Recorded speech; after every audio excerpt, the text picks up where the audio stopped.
नमस्कार मित्रांनो, welcome to S class education. जसे की तुम्हा सगळ्यांना माहिती आहे, आपण एक सीरीज सुरू केलेली आहे, ज्याच्यामध्ये आपण इतिहासामधले सगळे चॅप्टर्स 20 मिनिटाच्या आत कव्हर करतोय. फर्स्ट आणि सेकंड चॅप्टर मी ऑलरेडी अपलोड केलेला आहे. सो जसे की तुम्हाला सगळ्यांना माहिती आहे, एक्झाम जवळ आलेली आहे आणि आता आपण वर्ड टू वर्ड सगळा सिलेबस नाही करू शकत. त्यामुळे जर असं काही असेल तर की एक्झाममध्ये जे जे प्रश्न विचारले जातात तेच आपण केले तर आपला वेळही वाचेल आणि आपले मार्क्सही मॅक्सिमाइज होतील. सो आता उपयोजित इतिहास या चॅप्टर मधून कुठल्या प्रकारचे प्रश्न विचारले जातात, कोणते प्रश्न विचारले जातात? सगळ्यात पहिल्यांदा तर उपयोजित इतिहास म्हणजे काय असा कुठलाही प्रश्न नाही विचारला जात, पण तुम्हाला माहिती पाहिजे यासाठी मी तुम्हाला एकदा सांगणार आहे. ते म्हणजे असं की उपयोजित इतिहास म्हणजे काय आहे? जनांसाठी इतिहास. जनांसाठी म्हणजे कोणासाठी? तर आपल्या लोकांसाठी. म्हणजेच काय की भूतकाळामध्ये ज्या काही गोष्टी घडून गेलेल्या आहेत त्याचं ज्ञान आपल्याला इतिहासाद्वारे मिळतं आणि त्याचा उपयोग आपण वर्तमान काळामध्ये आणि भविष्य काळामध्ये लोकांना कसा करता येईल याचा विचार करतो. यालाच आपण काय म्हणतो? उपयोजित इतिहास. ठीक आहे. भूतकाळामध्ये जे काय घडलेलं आहे त्याचा उपयोग आपण वर्तमानात आणि भविष्यात कसं करू शकतो याचा विचार करणं हे कशामध्ये येतं? उपयोजित इतिहास लेखनामध्ये येतं. मग आता वर्तमानातील सामाजिक आव्हानांवरती उपाययोजना करणं म्हणजे भूतकाळामध्ये ऑलरेडी ते घडून गेलंय ना, ते आता आपण कसं यूज करू शकतो वर्तमानात आणि भविष्य काळात त्याच्या उपाययोजना करणं, त्या संबंधित निर्णय घेणं, या सगळ्या गोष्टी याच्यामध्ये येतात. उपयोजित इतिहासाच्या क्षेत्रामध्ये केवळ तज्ञ व्यक्तीच नव्हे तर सामान्य लोकांचा पण समावेश असतो. मग आता याच्यामध्ये संग्रहालय असतील, पर्यटन असेल, या सगळ्याच गोष्टींमुळे आपल्याला वर्तमानामध्ये आणि भविष्य काळात ते ज्ञान कसं वापरायचं आहे हे कळतं. आता एक्झाम मध्ये यातलं काही विचारलं नाही जात. इथे बघा तुम्हाला बघायला मिळते की उपयोजित इतिहास किंवा जनांसाठी इतिहास हा जो अभ्यासक्रम आहे तर हा सुरू केलेला आहे कशामध्ये? Srishti institute of art design and technology या ठिकाणी, ज्याच्यामध्ये सेंटर फॉर पब्लिक हिस्ट्री हा स्वतंत्र विभाग आहे ज्याच्यामध्ये उपयोजित इतिहासाचा अभ्यास केला जातो. ठीक आहे.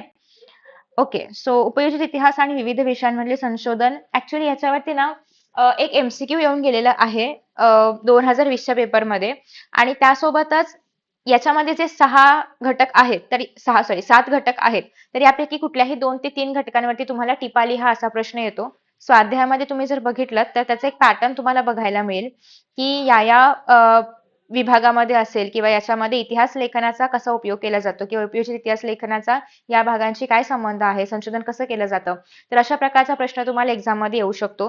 आता इथे तुम्हाला 3 पॉइंट्स किंवा 3 टॉपिक्स बघायला मिळतात. एवढे 3 नाही विचारले जाणार. 2 मार्कांसाठी फक्त 1 विचारला जातो. आता काय येण्याचे चान्सेस आहेत ते आपण बघूयात. सो या पहिल्या पानावरचं फक्त इथून आता आपण अभ्यासाला सुरुवात करणार आहोत. तत्वज्ञान पहिला पॉइंट आहे तो म्हणजे तत्वज्ञान. म्हणजेच काय की वैचारिक परंपरा आपण बघितल्या. युरोपामधल्या लोकांच्याही बघितल्या आणि भारतीयांच्याही बघितल्या. तर या ज्या काही वैचारिक परंपरा होत्या याचा उपयोग करणं, इतिहासाच्या वाटचालीमध्ये कसा उपयोग होतो हे समजून घेणं, हे सगळं कसं येतं? कशामध्ये येतं? तत्वज्ञानामध्ये येतं. सो हा झाला पहिला पॉइंट ज्याच्यामध्ये आपण ज्या वैचारिक परंपरा आहेत त्याबद्दल बघणार आहोत. त्यानंतर आहे नेक्स्ट पॉइंट. नेक्स्ट पॉइंट आहे तो म्हणजे विज्ञान. म्हणजेच वैज्ञानिक शोध असतील, सिद्धांत असतील, या सगळ्या गोष्टी समजून घेणं, त्याच्या मागची कारण परंपरा समजून घेणं, गरज ही शोधाची जननी असते, हे सगळ्या गोष्टी आपण विज्ञानामधून बघतो. म्हणजेच काय की विज्ञानाच्या ज्ञानाचा उपयोग जिथे आपण इतिहास लेखनासाठी करणार आहोत, तर तिथे हा पॉइंट महत्वाचा आहे. सो तुम्हाला जेव्हा एक्झाम मध्ये विचारलं जाईल तेव्हा तुम्हाला हेच लिहायचं आहे की वैज्ञानिक शोध इतिहास लेखनासाठी किंवा इतिहासाचा अभ्यास करण्यासाठी किती महत्वाचे आहेत आणि मग ते कसं उपयोगी पडतं आपल्याला. नेक्स्ट आहे तंत्रज्ञान. अगेन तंत्रज्ञान म्हणजे काय? नवीन नवीन शोध लावणं, ते विकसित करणं, मग कृषी उत्पादन असेल, वस्तूंचं उत्पादन असेल, ते वाढवण्यासाठी आपण तंत्रज्ञानाचा उपयोग करत असतो. मग वैज्ञानिक शोध आणि तंत्रज्ञानातील प्रगती हे एकमेकांवरती अवलंबून आहेत आणि मग त्याचा मानवाच्या प्रगतीमध्ये किंवा मानवाच्या विकासामध्ये कसा उपयोग होत गेला ते आपल्याला इतिहासामधून कळतं. ठीक आहे. त्यानंतर पुढे आहे ते म्हणजे उद्योगधंदे आणि व्यापार. उद्योगधंदे आणि व्यापार यामुळे अर्थातच मानवाचं व्यवहार क्षेत्र विस्तारलेलं आहे. लोकांमधले संबंध अधिकाधिक विस्तारत गेलेले आहेत. सांस्कृतिक संबंध असतील, आर्थिक संबंध असतील, सगळंच. आणि त्यामुळेच उद्योगधंदे असेल, व्यापार आहे, बाजारपेठ आहे, यांची रचना कशी बदलत गेली हे पण समजून घेणं महत्वाचं आहे. आणि याबाबतच सांस्कृतिक जडणघडण असेल, सामाजिक रचना आहे, आर्थिक व्यवस्था आहे, यांचा अभ्यासही आपण इतिहासामध्ये करतो. नेक्स्ट आहे व्यवस्थापन शास्त्र. उत्पादनाची संसाधने, मनुष्यबळ आणि उत्पादनाच्या विविध प्रक्रिया. बाजार आणि विक्री यांच्या व्यवस्थापनाच्या साखळीमध्ये त्या संबंधातील जे पण भूतकालीन यंत्रणा आहे तर तेव्हाची यंत्रणा कशी होती हे सगळं समजावून घेणं खरं तर आवश्यक आहे. ठीक आहे. मग आता या साखळीमध्ये जे काही गुंतलेले लोक आहेत म्हणजे वेगवेगळ्या स्तरावरती जे काम करणारे लोक आहेत तर ते सगळेच एकमेकांवरती अवलंबून आहेत. त्या सगळ्यांचा त्याच्यामध्ये संबंध येतो. ठीक आहे. तर या सगळ्याचा इतिहास आपण समजून घेतो जो की आपल्याला वर्तमानामध्ये आणि भविष्य काळामध्ये उपयोगी पडतो. त्यानंतर आहे कला.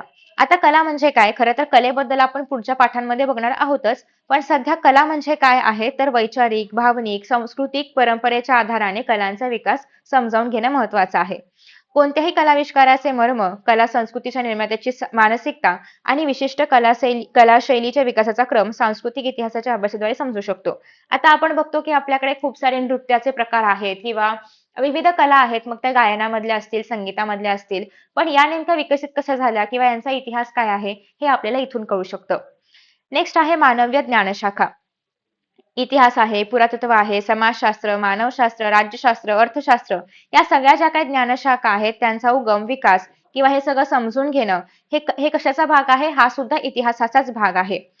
तुम्हाला मी म्हटलं होतं की 2020 पेपरमध्ये एक MCQ आला होता तर तो हा आहे. तत्वज्ञानच्या खाली अंडरलाईन होती आणि विचारलं होतं की डॅश ही विज्ञान आणि इतर सर्वच ज्ञानशाखांची जननी मानली जाते. तर बऱ्याच जणांनी तंत्रज्ञान किंवा इतिहास लेखन, उपयोजित इतिहास असा काही मार्क केला होता ऑप्शन. बट करेक्ट ऑप्शन आहे तो म्हणजे तत्वज्ञान. तर अशा प्रकारे ना इतिहासाच्या पेपरमध्ये पाठाच्या आतून पण प्रश्न विचारले जातात. त्याच्यामुळे स्वाध्यायाबरोबरच तुम्हाला या पण गोष्टी करायच्या आहेत. आणि मी प्रत्येक व्हिडिओमध्ये तुम्हाला स्वाध्यायाच्या व्यतिरिक्त जे काही प्रश्न येत आहेत पाठातून त्याच्याबद्दल पण कल्पना देणार आहे. त्याच्यामुळे सगळे व्हिडिओज प्लीज तुम्ही नीट फॉलो करा. जेणेकरून तुमचे मार्क्स जे आहेत एक्झाम मधले तर ते वाढू शकतील. ठीक आहे. त्यानंतर नेक्स्ट आहे वैश्विक पसारा आणि मानवाचे त्यातील अस्तित्व यांचा संबंध समजावून घेण्याच्या जिज्ञासेतून जगभरातील सर्वच मानवी समाजांमध्ये लोकांनी अनेकानेक अनुमाने बांधली की असं झालं असेल, हे झालं असेल, ते झालं असेल आणि यातूनच मग जग कसं निर्माण झालं असेल, सृष्टी कशी निर्माण झाली असेल किंवा देवदेवताई कोण होते, कसे होते किंवा त्यांचे विचार काय होते याबाबतच्या अनेक गोष्टी ज्या आहेत तर त्या समोर येऊ लागल्या. खरं तर मग प्राचीन काळी लोकांनी जे काही विचार केले होते किंवा त्यांचं जे काही तत्वज्ञान होतं त्यांनी जे काही त्यांचे जे काही तत्वज्ञानाची बीजे आहेत खरं तर त्यांचाच उपयोग आज आपल्याला वर्तमानामध्ये आणि भविष्य काळामध्ये होतो. ठीक आहे. सो यामधून तुम्हाला काय करायचं आहे फक्त समजून घ्यायचं आहे आणि तुम्ही तुमच्या भाषेमध्ये याची उत्तरं लिहू शकता. एक्झाम मध्ये मोस्टली तुम्हाला तत्वज्ञान, विज्ञान आणि तंत्रज्ञान या तिघांवरतीच प्रश्न विचारला जातो. बाकीच्या गोष्टीवरती प्रश्न नाही विचारला जात म्हणजे उत्तरं लिहिण्यासाठी 2 मार्कांसाठी. त्याच्यामुळे एवढं 3 केलं तरी पण पुरेसं आहे. नेक्स्ट आहे उपयोजित इतिहास आणि वर्तमान काळ. आपण काय बघतोय की भूतकाळामधलं जे काही ज्ञान आहे त्याचा उपयोग वर्तमानामध्ये आणि भविष्यात कसा होईल हेच उपयोजित इतिहासामध्ये आहे. ठीक आहे. सो हे तुम्ही एकदा रीड करू शकता. एक्झाम मध्ये मोस्टली नाही विचारलं जात. आता बघा सांस्कृतिक आणि नैसर्गिक वारशाचे व्यवस्थापन. तुम्हाला ना इथे एक वेब डायग्राम बघायला मिळते स्वाध्यायामध्ये. अतिशय इम्पॉर्टंट आहे कारण ती एक्झाम मध्ये विचारली जाते. त्याच्यामुळे हा जो भाग आहे त्याचंच हे उत्तर आहे तुम्हाला इथे बघायला मिळेल. तर त्याच्यामुळे आता आपण हे करणार आहोत. खरं तर ना या चॅप्टर मधला हा पार्ट पण खूप महत्वाचा आहे. इकडे येऊयात आपण. मग मी तुम्हाला सांगते. तर आता बघा सांस्कृतिक आणि नैसर्गिक वारसा. सांस्कृतिक म्हणजे काय की जो मानवनिर्मित आहे. तो मूर्त आणि अमूर्त दोन्ही पण प्रकारचा असू शकतो. मूर्त म्हणजे काय? वास्तू आहे, वस्तू आहे, हस्तलिखिते आहेत, शिल्पे आहेत. या सगळ्याला आपण काय म्हणतो की हा एक प्रकारचा मूर्त वारसा आहे जो की मानवाने तयार केलेला आहे. आणि अमूर्त वारसा असा असेल तर ते काय असणार आहे? मग आता याच्यामध्ये मौखिक परंपरा असतील, या गोष्टी ज्या आहेत किंवा पारंपरिक ज्ञान असेल, सण-समारंभ आहे, सांस्कृतिक गोष्टी आहेत, या सगळ्या कशामध्ये येतात? अमूर्तमध्ये येतात. ठीक आहे. दुसरा वारसा आहे तो म्हणजे नैसर्गिक वारसा. त्याच्यामध्ये प्राणी, वनस्पती या सगळ्या गोष्टी ज्या आहेत किंवा भूरचना आहे, या गोष्टी कशामध्ये येतात? नैसर्गिक वारशामध्ये येतात. ठीक आहे. याच्यावरती खाली काही प्रश्न नाही विचारले जात. लय तुम्हाला ते जे वेब डायग्राम आहे तेच एक्झाम मध्ये येते. आता सगळ्यात मेन पार्ट आहे या चॅप्टर मधला तो म्हणजे या तक्त्यांचं काय करायचंय. आता याच्यावरती कशा प्रकारचे प्रश्न येतात तर चुकीची जोडी ओळखा हा जो आपला प्रश्न आहे. फॉर एक्झाम्पल तुम्हाला ना स्वाध्यायामध्ये एक एक्झाम्पल म्हणून दाखवते. हा कसा प्रश्न आहे की तुम्हाला कुटियट्टम दिलंय, पुढे डिस्क्रिप्शन दिलंय आणि हे चुकीची जोडी कुठली आहे याच्यामधली तर ती ओळखायची आहे. तर अशा प्रकारचे प्रश्न तुम्हाला इथे विचारले जातात. सो त्यासाठी एक्झाम्पल म्हणून तुम्हाला हा क्वेश्चन करून ठेवायचा आहेच. पण त्या व्यतिरिक्त काय विचारलं जाऊ शकतं तर बघा आता एवढं सगळं पाठ करणं शक्य नाहीये. तर त्याच्यामुळे जे महत्त्वाच्या गोष्टी आहेत आता कुटियट्टम ऑलरेडी त्याच्यामध्ये विचारलेलं गेलेलं आहे किंवा रामलीला पण विचारलं गेलेलं आहे. कालबेलिया एक एक्झाम मध्ये विचारलं जातं. त्यानंतर ठीक आहे. याच्यामधलं या ऑरेंज बॉक्स मधलं एवढं 3 केलं तरी पण सफिशियंट आहे. कसं करायचं आहे? Kalbelia is equal to dash करून दिलं जाईल राजस्थानचे लोकसंगीत आणि लोकनृत्य. ते बरोबर आहे की नाही ते ओळखायचं आहे. नेक्स्ट आहे याच्यावरती मोस्टली क्वेश्चन नाही विचारला जात त्याच्यामुळे हे स्किप करू शकता. हा याच्यावरती क्वेश्चन विचारला जातो. कसं बघा भीमबेटका ह्याच्यासाठी इम्पॉर्टंट आहे. त्याच्यानंतर राणी की बाव आहे. जंतर मंतर, लाल किल्ला किंवा सीएसएमटी मुंबई हे तर तुम्हाला माहिती असेलच जे जनरल आहेत तर त्या गोष्टी.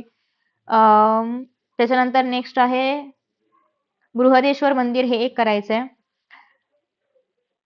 बाकी ठीक आहे. बाकी हे मोस्टली काही तुम्हाला विचारलं नाही जाणार. सो जे जे टिकमार्क करून दिलेत तेवढेच काही इम्पॉर्टंट आहे तेवढे केले तरी पण सफिशियंट आहे.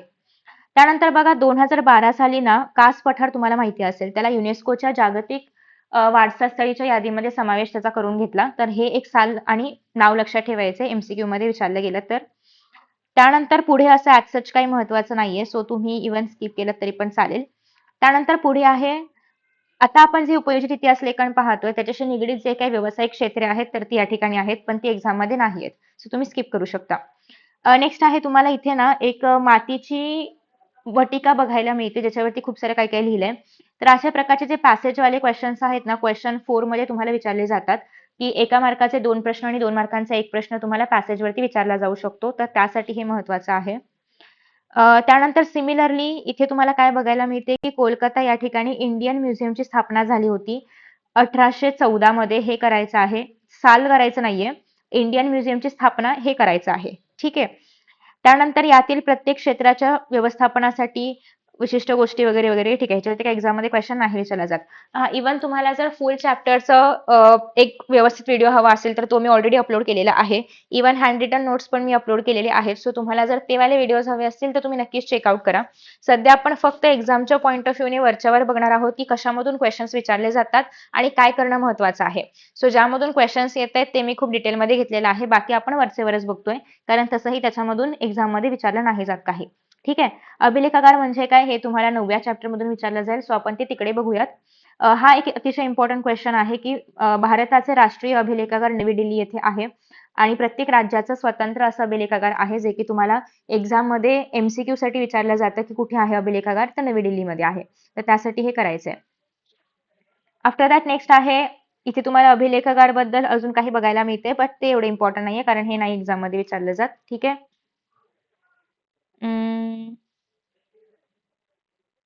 ओके. बाकी ॲज सच याच्यामध्ये पण याच्यामध्ये असं आहे की आपले जे काही सांस्कृतिक आणि नैसर्गिक वारसा आहे, त्याचं संवर्धन आपण कसं केलं पाहिजे, त्याचं जतन आपण कसं केलं पाहिजे, याच्यावरती पण आय गेस या ठिकाणी क्वेश्चन आहे की आपण कसं जतन केलं पाहिजे. क्वेश्चन तसं चांगला आहे, बट आतापर्यंत एक्झाममध्ये नाही विचारला गेलाय. पण ठीक आहे, हा ओपन एंडेड क्वेश्चन आहे. तुम्ही तुमची मतं पण याच्यामध्ये मांडू शकता. सो पाठ वगैरे करायची काही गरज नाहीये. तुम्ही जर विचाराल की स्वाध्यायामधले कुठले प्रश्न करायचे आहेत, ऑलरेडी मी चॅप्टर मधलं काय काय स्किप करायचं हे सांगितलंच आहे. स्वाध्यायामधले एमसीक्यूज करू शकता आणि हे तर तसंही 1 मिनिटाचं काम आहे, पटापट होईल. टिपा लिहामध्ये उपयोजित इतिहास करायचा आहे. अभिलेखागार इथे नाही केलं तरी पण चालेल. हा वेव्ह डायग्राम तुम्हाला करायचा आहे. याच्याबद्दल मी ऑलरेडी तुम्हाला सांगितलेलं आहे काय काय करायचं ते. हा क्वेश्चन एक्झाममध्ये नाही येत. हे तुम्ही 1-2 पॉइंट्स असंच वरचेवर करू शकता. हे पण नाही करायचंय. याच्यामध्ये असं आहे की तंत्रज्ञानाचा अभ्यास किंवा तंत्रज्ञानाचा इतिहास अभ्यासावा लागतो हे एक करायचंय. ठीक आहे. सो आय होप की तुम्हाला या चॅप्टर मधून काय करायचं कळलं असेल. एक बेसिक रिव्हिजन आपण केली आहे. चॅप्टर तसा लहान होता त्यामुळे कमी वेळेत झालेला आहे आणि ठीक आहे. So thank you so much for watching. अशाच पद्धतीने तुम्हाला इतर कोणत्या चॅप्टरवरती व्हिडिओ हवा आहे तो सांगू शकता. And see you in the next video. Bye bye.